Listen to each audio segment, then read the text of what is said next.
Salut les gars, je reviens sur la vidéo parce que j'ai dû retirer l'intro. J'avais fait 3 heures pile, c'est descendu à 2,51 parce que j'ai viré l'intro et l'outro qui était un peu hors sujet.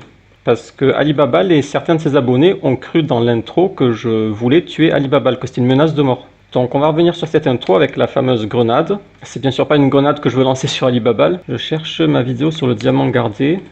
Ok, elle est ici. Alors lui, je précise au cas où, c'est pas moi, c'est quelqu'un qui a réuploadé des vidéos, certaines que moi je n'aurais pas remises, mais j'ai la flemme de tout revoir et de lui demander supprime ça, supprime ça, supprime ça. Ah oui, voilà, regardez, première seconde de la vidéo, une grosse bombe. Pourquoi? Parce que c'est un cahier dans lequel j'ai les arguments contre Islam Ibn Ahmad. Ah mince, il y a mes suggestions, j'avais pas vu, donc Isaac, oui, j'aime bien Isaac, Squeezie, non, je regarde jamais, et voilà, Jack le Fou, j'ai un peu regardé, oui. Et les échecs, Magnus, Ikaru, ok. Donc la première scène, je fais du thé, à côté de la bombe, qui représente en fait la puissance de mes arguments. En fait, j'ai des critiques dans le cahier concernant les vidéos d'Islam Ibn Ahmad, sauf que je m'étais dit, il pourra jamais y répondre. En fait, il va se faire exploser, quoi. Pas physiquement, mais au niveau de ses discours vont s'effondrer. D'où la bombe sur le cahier. Alors pour l'anecdote, au départ, je devais arriver chez lui avec ce cahier, pour qu'il voit la bombe. Mais j'étais tellement à la bourre, mes notes, j'ai même pas terminé mes notes, j'avais imprimé la bombe, mais j'ai pas eu le temps de... Je sais plus si j'avais eu le temps ou pas de la mettre sur le cahier, je crois pas. Mais en tout cas, c'était prévu que j'arrive avec ce cahier, avec la bombe devant le shahir. Et comme vous avez vu, j'aime bien introduire avec un repas, un thé ou quoi. Donc on revient sur la vidéo d'Alibaba, vers la fin, je dis j'ai plusieurs bombes en préparation. Ce que j'appelle les bombes, c'est des vidéos surpuissantes, quoi, au niveau des arguments. Donc il y a cette bombe en préparation, après il y a aussi une autre bombe sur Jack le Fou. J'ai une vidéo, une troisième bombe, c'est sur l'âge de Aïcha. Voilà, je dis troisième bombe sur l'âge de Aïcha. Ça veut pas dire que je vais tuer l'âge de Aïcha ou tuer Aïcha. C'est une bombe, ça veut dire c'est une vidéo bien argumentée. Troisième bombe en préparation pour 2026 je pense. Commentaire, quand je parle de bombe, il ne s'agit bien sûr pas de bombe physique. Voilà, et là j'avais bien expliqué parce que je me suis dit, il y a des gens stupides, ils vont croire vraiment, je prépare des bombes que je vais lancer sur Aïcha, Jack le Fou. Donc j'avais précisé, c'est pas des bombes physiques, mais de bombes argumentatives. Je sais que c'est clair, mais je vous assure, pas pour tout le monde. Il ne faut pas surestimer les gens, ils sont moins intelligents qu'on le croit. Donc ce que je veux dire quand je dis bombe, c'est que mes vidéos seront d'un niveau argumentatif tel que ça va faire boum dans le camp adverse. Genre le camp adverse, il a des arguments. Si on empile tous ces arguments comme une tour, moi ma vidéo va faire badaboum. Tout l'édifice va s'écrouler, comme si j'avais posé une bombe. D'où la comparaison avec la bombe. Donc ce que je prépare, ce sont uniquement des bombes argumentatives. Des bombes en vidéo, quoi. En gros, mes vidéos vont être fatales. Elles vont pas tuer vraiment des gens, mais elles vont tuer le game, voilà. Les vidéos vont tuer le game. Donc là, vous avez le contexte pour les bombes, mais le problème, c'est le couteau. Alors, c'est une autre histoire. Donc voilà le début de ma vidéo sur Alibaba. Alors ça commence avec ce fruit. Pour ceux qui connaissent pas, c'est une grenade. Bon, normalement, quand on fait de l'art, on n'est pas censé expliquer, ça gâche un peu le truc, la magie. Mais bon, vu que les gens ne comprennent pas et que de toute façon, j'ai supprimé l'intro, donc elle est déjà gâchée. Donc là, au début de la vidéo, j'ouvre la grenade. C'est-à-dire, en gros, je la dégoupille. Et un peu plus tard, vous allez la voir, elle fait tic-tac. Voilà, là, elle fait tic-tac. Elle fait tic-tac parce que c'est une bombe. Donc là, introduction sur la bombe, la grenade, que je dégoupille. Et donc la grenade symbolise la vidéo, quoi, les arguments. Et à la fin, une fois que j'ai fini d'étaler mes arguments, on peut voir qu'elle a explosé, ça y est. La grenade a explosé. Ça, c'était dans l'outro. Donc là, je vais essayer de couper le couteau parce que ça choque les gens. Ok, alors là, j'ai ouvert la grenade. Et là, il y a du rouge qui peut faire penser au sang. Donc je pense que c'est ça qui a pu induire en erreur. Il pensait que je voulais couper la tête d'Alibaba. On reviendra sur ce sang juste après. Quand on lit des textes, quand on les découvre, on s'aperçoit qu'il y a beaucoup d'atrocités. Vous lisez la biographie de Mohammed, quand il coupait la tête d'un adversaire, il prit des... Donc ça, c'est son argument le plus important qu'on a le plus développé dans la vidéo. C'est, il dit le prophète, il coupait la tête de ses adversaires et il priait devant. Il y en a, il est trop gros. Du coup, il découpe les bras, les jambes, il jette dans le puits. Donc là, il y a le verset, préparez pour lutter contre tout ce que vous pouvez comme force et comme cavalerie équipée. Et là, alors regardez, vous allez comprendre pourquoi j'avais besoin du couteau au départ. Là, on se dit, ah, s'il veut combattre Alibaba, il va prendre son couteau sans doute. Eh bien non. Hop. Voilà, alors ça, je pensais que c'était clair en fait. Ce passage, je pensais qu'il était clair, mais les gens n'ont pas compris a priori que le message, c'est que c'est pas par la violence qu'on combat ces gens. C'est par les arguments. Avec mon stylo et mes stabilos, je dégomme Alibaba. Et ça, j'en ai déjà parlé il y a longtemps, comme quoi le combat se fait au niveau des arguments et que c'est super efficace. Et au contraire, la violence, ça nuit à l'islam. Citez-moi un attentat, par exemple, qui a donné un avantage à l'islam ou qui a amélioré la situation des musulmans.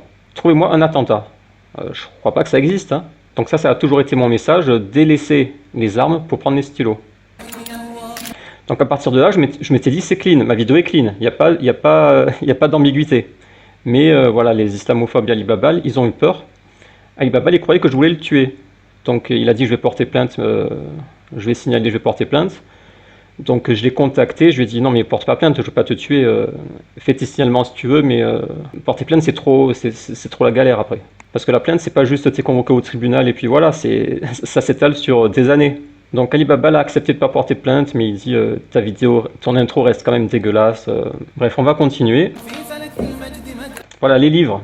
C'est ça, quand il dit, le verset dit préparez toute votre cavalerie, c'est ça ma cavalerie, les stylos et les livres. C'est pas le couteau, enfin, c'était clair, il me semblait. On leur dit si tu mets pas le voile, on va te voiler dans ta tombe. Parfois même en France, hein, je l'entends. Alors, l'histoire des balles, en fait, sur chaque balle, je note un argument d'Ali Babal.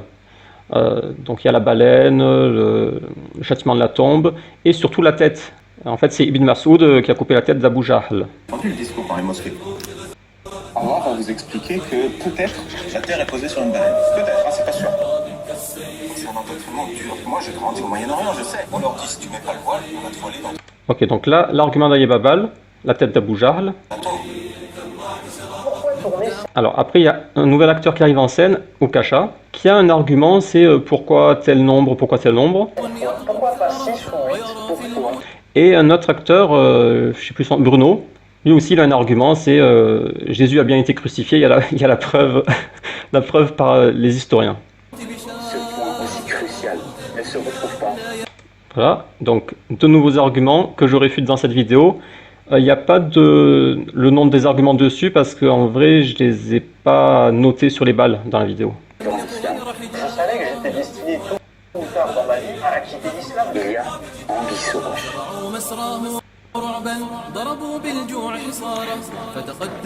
Alors après il y a l'histoire du Nachid. En fait, Ali Babal il était avec Jack le Fou dans un live quand ils ont vu mon introduction ensemble, c'était très drôle. Et Jack le Fou il était apeuré, il a dit mais il faut porter plainte, il veut te tuer. il a trop eu peur Jack le Fou. Il disait regarde il y a un Nachid guerrier. Alors pour votre information, les Nachids avec du rythme, c'est toujours des Nachids guerriers. J'avais cherché à l'époque longtemps, j'ai jamais trouvé des Nachids qui avaient du style, qui ne parlaient pas de guerre. En fait, je m'intéressais même pas aux paroles. C'est après coup, les gens ils me disent attention, ça parle de guerre. Mais après les paroles, je m'en fous, je les vérifie même pas. C'est vraiment pour le style. Et puis c'est des Nachids connus, ça. Je pense pas que ce soit des Nachids de groupes spéciaux, quoi. Et après la guerre, c'est un bon contexte parce que je suis bien en guerre, mais au niveau des arguments, bien sûr. Je suis en guerre contre ces gens. Alors après, il faut savoir au niveau de la réalisation, je suis tributaire aussi des rushs que j'ai. C'est-à-dire je filme plusieurs séquences et après j'essaie de l'agencer par rapport au Nachid. C'est véritablement la croix au centre du monde. Voilà, par exemple l'orage, c'est parce que dans le Nachid, il y a un bruit de tonnerre en fait, que je ne peux pas supprimer. Donc j'en ai profité pour placer l'orage qui est survenu pendant la vidéo. Pendant que je tournais, il y avait un orage que j'ai filmé et bref. Donc là, ça rappelle la grenade qui est en train de faire tic-tac.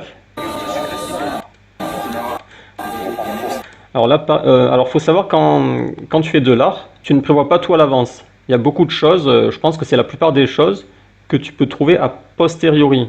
Je me rappelle quand on étudiait à l'école, genre Picasso, regardez ce tableau, là il voulait dire ça, là il a mis telle couleur pour rappeler ça.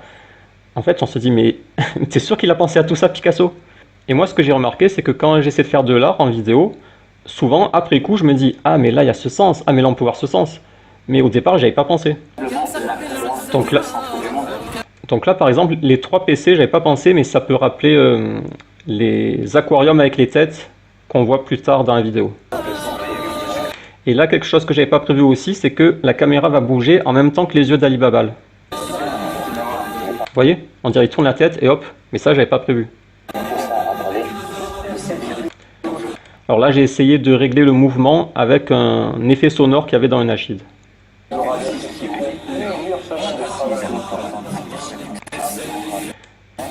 Voilà, là, ça rappelle la grenade est en train de faire tic-tac. Pourquoi cette caillou? Et à la fin, on voit qu'elle a explosé. Bref. Et donc, Alibaba, il a eu très peur et j'ai dû supprimer la vidéo parce que même s'il veut pas porter plainte, en fait, il y a ses abonnés. Comme il leur a dit, regardez, il veut me tuer, ils ont cru que je voulais le tuer et donc ils sont en train de me signaler depuis hier. Donc la vidéo permettra d'expliquer à mes abonnés pourquoi il n'y a plus l'intro, aux islamophobes que je veux pas tuer Alibaba et aux enquêteurs qui vont probablement vérifier ma vidéo. On va revenir sur la grenade avec la goutte de sang.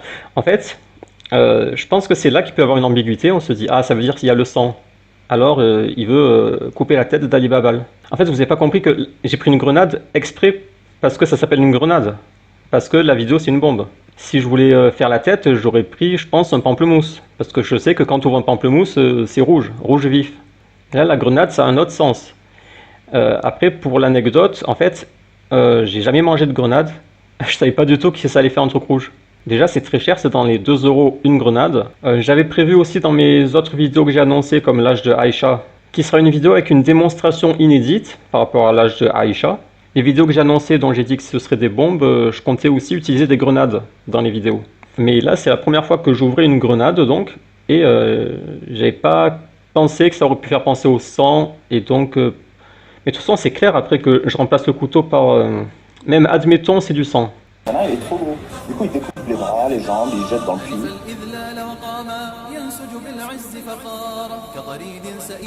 Ok, admettons c'est du sang, hop. Regardez, hop, je passe par-dessus le couteau, ça veut dire, hop, je prends pas le couteau, je prends le stylo. Je peux pas faire plus clair à moins de parler pendant l'introduction. Je dis, ah, vous pensez que je prends le couteau, mais non, je prends le stylo. Donc même si on dit avec le liquide rouge, il peut y avoir une ambiguïté, mais après c'est rétabli par le stylo dans tous les cas. Ce qui est intéressant de remarquer, c'est que les islamophobes, Jack le Fou, Alibaba et certains de leurs abonnés, de la même façon dont ils ne savent pas interpréter les textes islamiques, ils sont la plupart du temps à côté de la plaque. Alibaba, par exemple, j'ai vu sur Twitter, il dit les musulmanes se voilent pour une histoire de diarrhée. Ouais, du coup, je me suis abonné pour le contacter et en fait, il est complètement obsédé par l'islam. Hein. C'est pas juste des vidéos, c'est la dot est une pratique. Voilà, regardez, il insulte le prophète. Je cherche sur la diarrhée, attendez. Bon, j'ai pas retrouvé le commentaire, il semble avoir été supprimé, mais il disait les musulmanes se voilent à cause d'une histoire de diarrhée. Et ça, c'est un argument qu'il cite souvent. En fait, il fait allusion au hadith avec Saouda. D'ailleurs, on pourrait faire une vidéo pour regarder la transmission de ce hadith, ça peut être intéressant. Ça m'étonnerait pas qu'il soit tardif, mais bon, on verra une autre fois. En fait, il mélange ce pourquoi les femmes se voilent, donc les principes comme la pudeur, la chasteté, et aussi pour être reconnu. Il mélange ça avec le contexte de révélation du verset. Et il joue sur ça, il dit voilà, les musulmans se voilent pour le caca. En bref, il est toujours dans ses caricatures. Mais vous voyez, ils n'arrivent pas à comprendre les textes. Pour la baleine, il a lu les tafassirs, et en fait, je pense qu'il n'a pas été malhonnête quand il a lu, c'est juste, il n'a rien compris. Il disait Ibn Kathir affirme qu'il y a la baleine, Tabari affirme qu'il y a la baleine, il ne comprenait rien. En fait, ils sont en incapacité cérébrale d'interpréter des choses ou des textes sur certains thèmes ou comme sur ma vidéo, ils n'ont pas réussi à interpréter l'introduction où à la place du couteau je prends le stylo. La même incompétence dont ils font preuve sur les textes islamiques, ils l'ont utilisé sur mon introduction. Ils ont dit ah alors il menace de le tuer, ça veut dire il est en route, il cherche son adresse pour aller le tuer, mais qu'est-ce que je m'en fous d'Alibaba?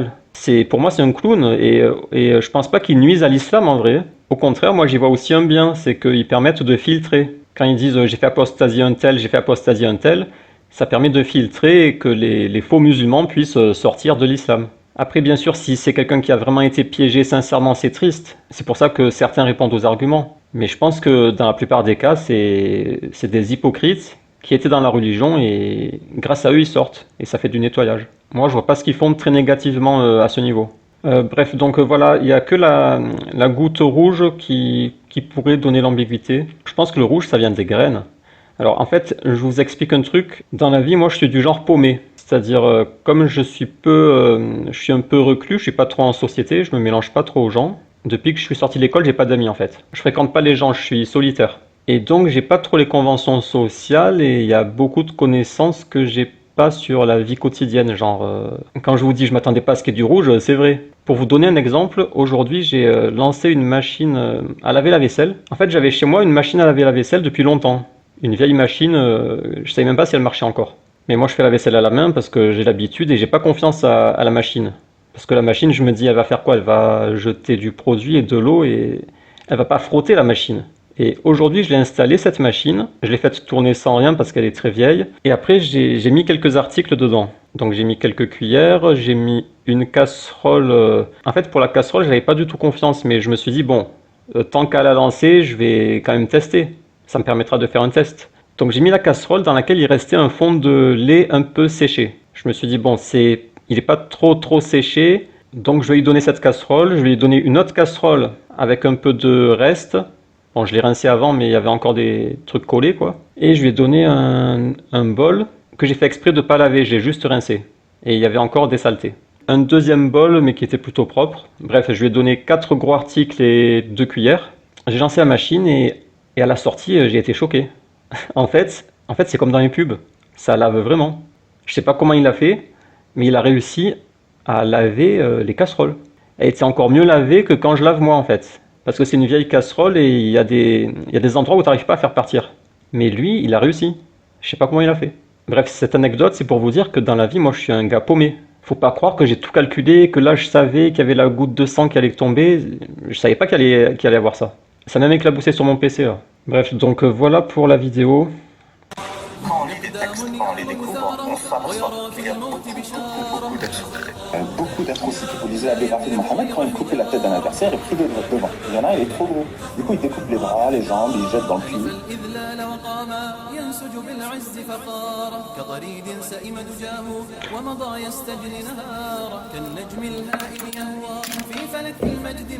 Imam Zouri, Nawawi, encore Nawawi avec Muslim.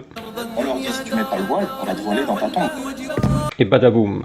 Parfois même en France, je l'ai entendu le discours dans les mosquées. Allah va vous expliquer que peut-être la terre est posée sur une baleine. Peut-être, c'est pas sûr. C'est un endoctrinement dur. Moi, j'ai grandi au Moyen-Orient, je sais. On leur dit, si tu mets pas le voile, on va te voiler dans ta tombe. Pourquoi tourner 7 fois? Pourquoi pas 6 ou 8? Pourquoi ce point aussi crucial ne se retrouve pas dans l'islam? Je savais que j'étais destiné tôt ou tard dans ma vie à quitter l'islam. Il y a Anguille sous roche.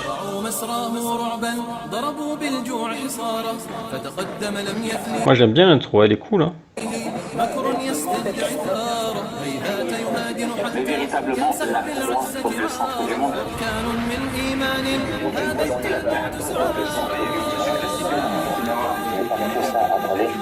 Cette vidéo aura justifié plusieurs semaines de travail. Tic-tac, tic-tac. Pourquoi 7 cailloux? Pourquoi pas 0? C'est pas tic-tac que je vais venir te tuer. C'est pas je vais venir te tuer. C'est tic-tac la vidéo, quoi. Et à la fin, elle a explosé. Donc voilà l'histoire de l'intro. On pourrait regarder d'autres intros tant qu'on y est. Complot contre la Sunna. C'est sur RUtube. En backup, je l'avais mis ici. Donc là, c'est le même Nasheed. En fait, j'en connais que 2 en fait, de Nasheed qui sont plutôt cool au niveau du rythme. Enfin non, j'en connais un 3e, mais lui, je peux pas le mettre parce il appartient, il me semble, à un groupe précis. Vous utilisez les hadiths qui viennent d'elle. Il n'y a plus d'islam. L'islam tombe. Donc ça, c'est l'intro sur ceux qui veulent rejeter la sunna. Donc là, il y a Sahih al-Bukhari avec des paroles d'hypocrite ou de critique de la sunna. Là, c'était Aldostérone. Malheureusement, on a beaucoup de hadiths authentiques à ce sujet, et c'est ça qui est malheureux. C'est pour ça qu'il faut faire un... Machallah, il y a un grand déblayage à faire. Je crois que le Ça, c'était Ayman TR, l'hypocrite. nœud du problème, il est effectivement dans les hadiths. Ça, c'est Timera, un autre hypocrite. Cet islam rapporté Qui est intolérant, qui est injuste, qui est violent, qui représente 14 siècles de politisation, de manipulation. est discriminatoire, qui est misogyne.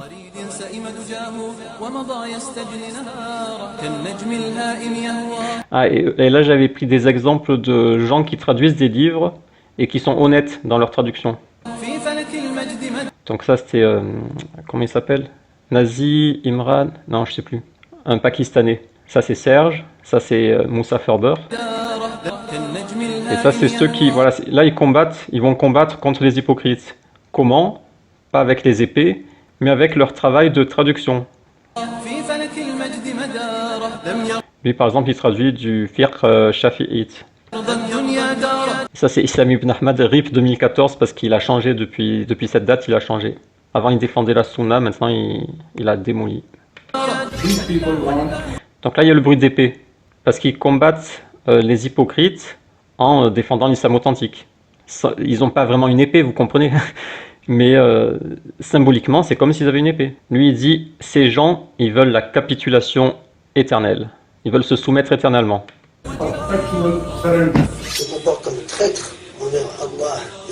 Là, c'était Serge qui aiguise son épée. Mais c'est pas vraiment Serge, il a pas vraiment une épée, vous comprenez. Et il dit ce sont des traîtres parce que c'est un groupe de gens qui ont falsifié un livre de droit islamique. Et il dit ce sont des traîtres. Je vous remets le passage avec Serge, il est bien. These people want perpetual surrender. Se comportent comme traîtres envers Allah et son prophète. J'aime bien l'homme, il aiguise son épée, après il lève la tête. On dirait c'est Serge qui se prépare pour combattre. Traîtres envers Allah. Regardez le mouvement de tête. Il ne faut pas négliger la sueur des savants. 14 siècles du travail. C'est des monstres. C'était des monstres. Alors là, les gens, je pense pas qu'ils aient le contexte. Quand Bajrafil dit c'était des monstres, il veut pas les critiquer.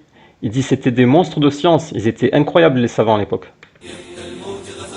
Voilà, donc là c'est des gens qui marchent pour défendre l'islam. Il ne faut pas négliger le sang des musulmans. Coulé depuis 14 siècles. Il ne faut pas le négliger. C'est un sang sacré. Ah, ça c'est Islam ibn Ahmad à l'époque où il défendait les savants. Il dit il ne faut pas négliger tout le travail qui a été fait. Il ne faut pas négliger le sang et la sueur des savants. Voilà, c'était l'ancien Islam ibn Ahmad. J'ai quoi d'autre comme intro après il y a les séances de désendoctrinement. Mais bon, c'est un autre style, c'est pas amusant à regarder. Attendez, je veux revoir Serge, il est trop bien. Là j'imagine Serge qui marche.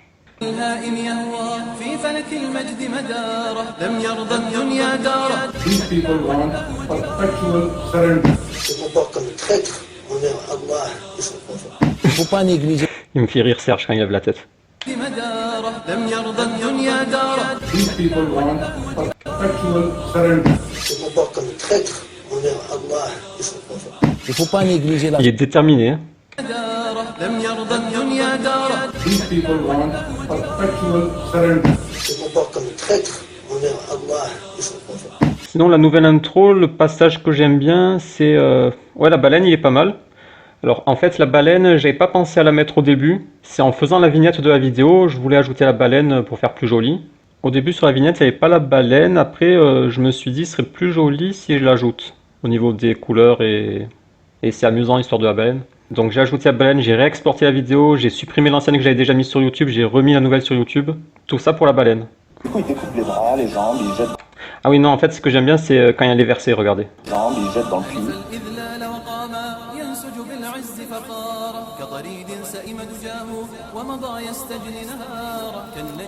Alors ça je l'ai fait en une prise là, l'effet avec le couteau. Ouais, je l'ai fait en une prise et ça marche plutôt bien je trouve. Bon, ce plan il est moche mais bon. On leur dit si tu mets pas le voile, on va te voiler dans ta tombe. Parfois même en France, je l'ai entendu le discours dans les mosquées. Allah va vous expliquer que peut-être Le son du stylo il a été rajouté plus tard. la terre est posée sur une baleine. Peut-être, c'est pas sûr. À quitter l'islam, il y a Anguille sous roche. Là quand il dit anguille sous roche, je trouve que ça fait un bon effet dans la vidéo. J'ai réfléchi longtemps où le placer par rapport au Nachid. Et j'ai regretté de ne pas l'avoir mis un peu plus tard en fait. Il y a Anguille sous roche.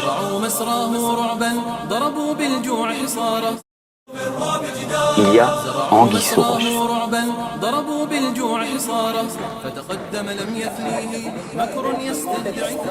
Et ça, c'est pas fait exprès, mais ça rappelle, ça peut rappeler cette image qu'on a vue dans ma vidéo. Et vous voyez, là, on peut se dire, mais il a tout calculé, Basile. Mais non, ça, j'ai pas fait exprès. Regardez, c'est pareil. Mais véritablement, la croix comme le centre du monde. Oui, alors ça, c'est à moitié fait exprès, à moitié pas. Quand il dit la croix comme le centre du monde, ça fait le tonnerre. Comme s'il a prononcé une parole trop grave. Donc ça, j'ai remarqué pendant le montage, mais c'était pas voulu au départ. Là, j'avais peu de rush, mais j'ai eu de la chance parce que là, il dit la croix. En fait, il dit je vois plus la Kaaba comme le centre du monde, mais c'est la croix le centre du monde. Et il lève le doigt, et à ce moment-là, il y a le tonnerre qui gronde. La croix comme le centre du monde.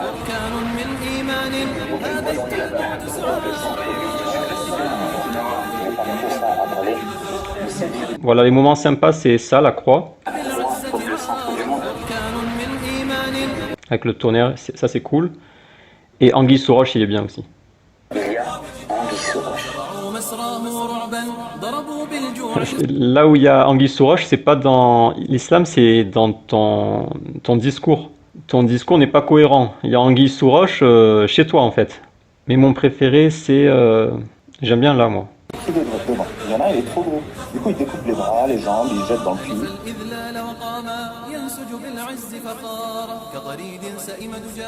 Et en plus, oui, au niveau des paroles, alors je sais pas ce que ça dit en arabe, mais ça fait comme cavalerie à un moment. Je sais pas ce qu'il dit, mais la prononciation, ça ressemble à cavalerie. Couper la tête d'un adversaire. Mais ça, encore une fois, c'est pas fait exprès. Est pris devant. Il y en a, il est trop gros. Du coup, il découpe les bras, les jambes, il jette dans le puits. Écoutez, cavalerie.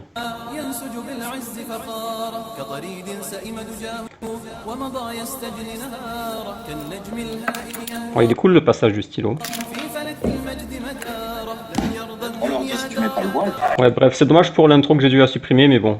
Donc voilà, en conclusion, non, je ne souhaite pas tuer Ali Baba. Cet individu ne m'intéresse pas. Et si je l'avais connu, si j'avais vu qu'il était vulgaire, qu'il insultait et tout, je n'aurais jamais parlé de lui en vidéo. Mais le truc, c'est que je l'ai découvert sur CNews et j'ai commencé à préparer les arguments par rapport à son passage sur CNews. Et c'est après que j'ai vu qu'il était quelqu'un de très vulgaire, grossier et qu'il fallait ignorer. Donc voilà, rendez-vous en 2026 pour les bombes. Il y aura la bombe sur Jack, le fou. On va pas tuer Jack, mais on va démolir certains de ses arguments récurrents. Vous allez voir, ça va être un massacre. Il fait de la peine, Jack. Hein. Il y aura la bombe sur les débats en général, les débats des apostats. Ça va être surpuissant, je vous préviens. Déflagration surpuissante, badaboum. Et la bombe sur les 9 ans de Aïcha. Et ça, comme je vous ai dit, sera une démo inédite, ça va vous surprendre.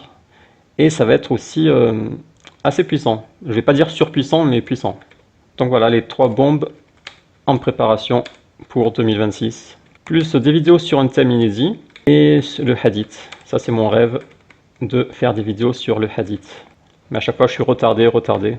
Donc rendez-vous normalement en 2026, sauf imprévu bien sûr. À chaque fois quand je dis rendez-vous, à chaque fois c'est sauf imprévu, genre j'ai pas le temps, ou j'ai plus du tout envie, ou j'ai pas la liberté, ou je suis malade, mort, etc. Évidemment. Donc rendez-vous normalement en 2026. J'estime peut-être mars, je sais pas. Entre mars et mai peut-être, on verra. Ah, j'ai oublié, je voulais jeter un œil au passage sur CNews de l'autre apostat que je connais pas. Je crois que c'est Vivi. Alors lui, je le connais juste... j'ai juste vu passer des tweets où il dit qu'il mange du cochon et qu'il boit du vin. Donc là, on comprend directement le niveau du gars. Ah, j'ai oublié de vous dire, mince.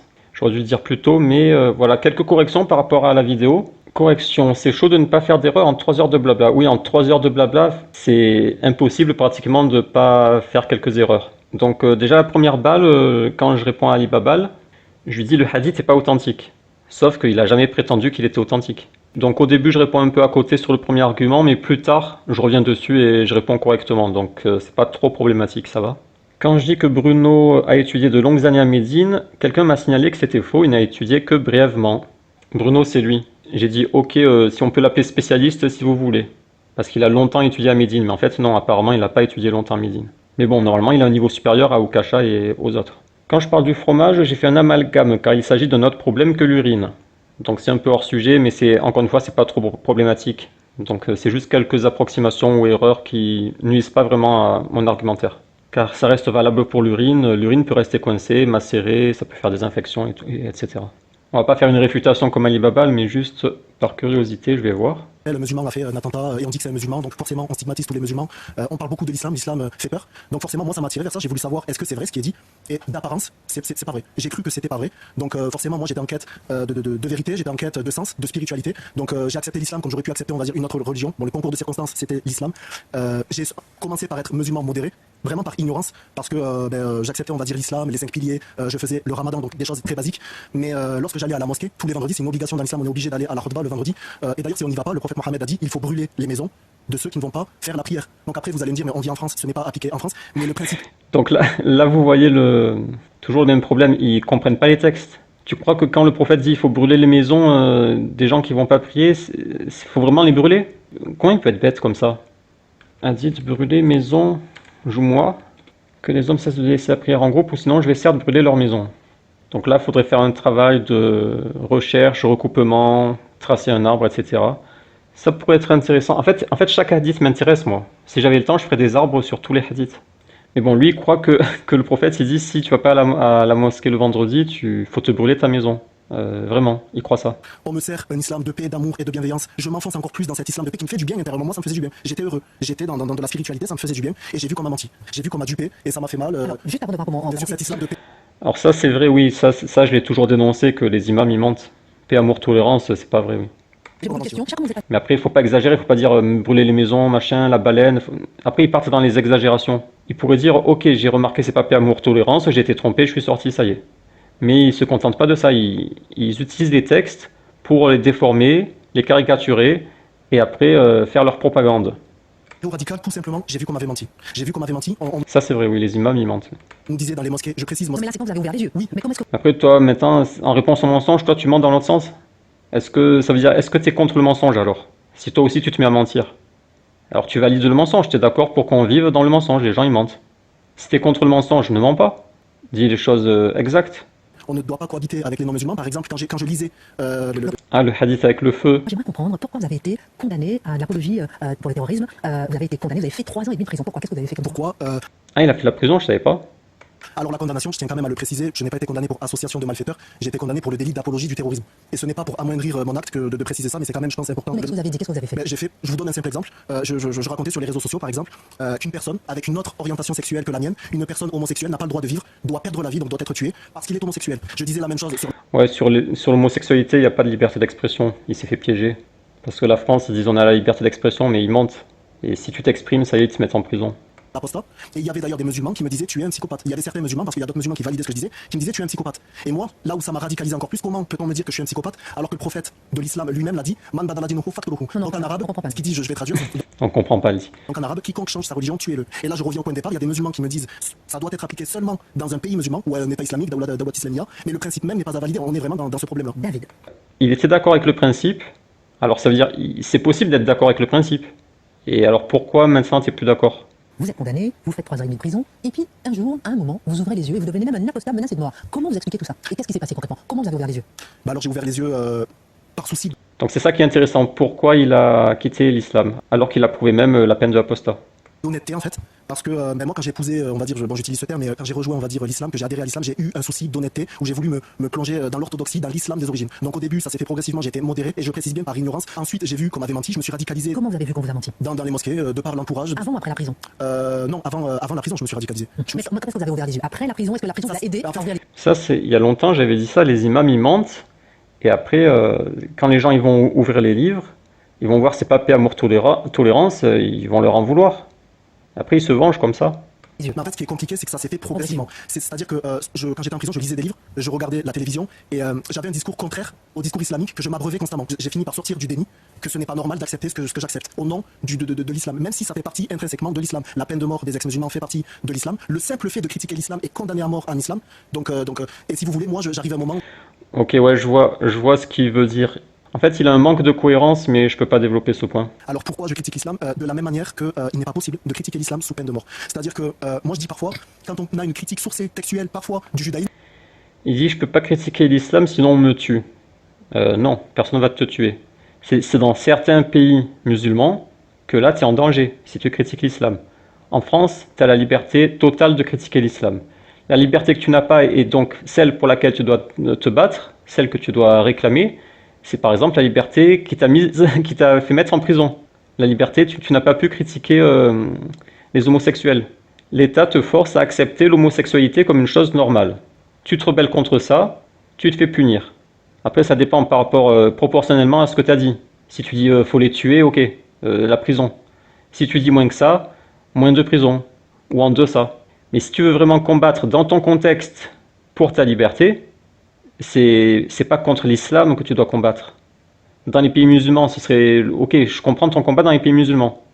Un apostat dans les pays musulmans qui dit voilà, je veux défendre ma liberté, je comprends. Mais en France, c'est un combat qui n'a pas lieu d'être. tu as la liberté de critiquer l'islam. Les médias, ils te font même passer à la télé pour le critiquer. Par contre, tu ne peux pas dire telle chose, c'est contre nature. Telle pratique sexuelle est contre nature, il faudrait l'interdire, etc. Pourtant, c'était ton opinion. Et je pense, sans doute avant l'islam, tu étais contre certaines choses sexuelles. Mais l'État, il t'a maté, et ça y est, maintenant tu t'es rangé. Et au lieu de te rendre compte qu'il faut te libérer de cette prison mentale qu'on veut t'imposer, et physique qu'on t'a déjà imposée, toi, tu regardes en Arabie Saoudite, ah mais si jamais j'étais en Arabie Saoudite, je pourrais pas critiquer l'islam. Mais c'est un beau combat ça. Oui mais t'es pas en Arabie Saoudite. T'es en France et t'as toute la liberté de critiquer. Après s'il dit j'ai pas la liberté parce que je suis menacé, t'es pas même menacé par l'État, t'es menacé par des gens parce que tu joues à provocation. Ça n'a rien à voir. Bref, rendez-vous donc en 2026 normalement.